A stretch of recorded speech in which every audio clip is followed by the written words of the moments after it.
L'esclavage moderne des enfants, c'est quoi? Le 16 avril, c'est la journée mondiale contre l'esclavage des enfants.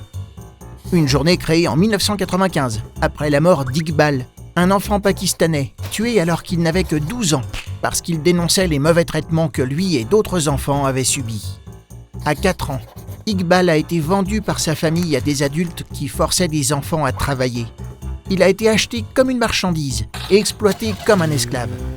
En fait, Iqbal a été victime de ce que l'on appelle l'esclavage moderne, comme des millions d'enfants dans le monde. Ces enfants que l'on force à travailler, à mendier, à voler ou encore à se marier, on peut les rencontrer partout, dans les pays riches comme dans les pays les plus pauvres. Pour définir ce commerce et cette exploitation des enfants, on parle aussi de traite des êtres humains.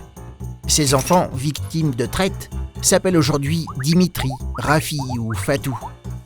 Dimitri a 10 ans. Il mendie dans les stations de métro ou au feu rouge à Paris, du matin au soir. Ses parents ont quitté l'Albanie il y a quelques mois. Rafi a 8 ans. Il travaille dans une usine de textile à Dhaka, au Bangladesh. Il y fabrique des t-shirts pour des grandes marques de vêtements qui sont ensuite vendus en France et dans le monde entier. Fatou a 16 ans. Son oncle l'a fait venir d'Afrique en lui promettant qu'elle ferait des études en France. En fait, il l'oblige à s'occuper des enfants et travailler pour lui du matin au soir. Parfois, il l'insulte ou la frappe.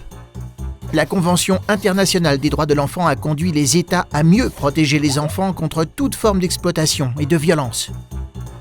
Toi aussi, à ton niveau, tu peux agir contre l'esclavage moderne.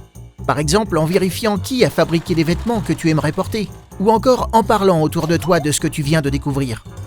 Ensemble, nous serons plus forts pour lutter contre cette exploitation et pour permettre un jour à tous ces enfants de pouvoir jouer, rire, étudier, d'avoir une vie meilleure.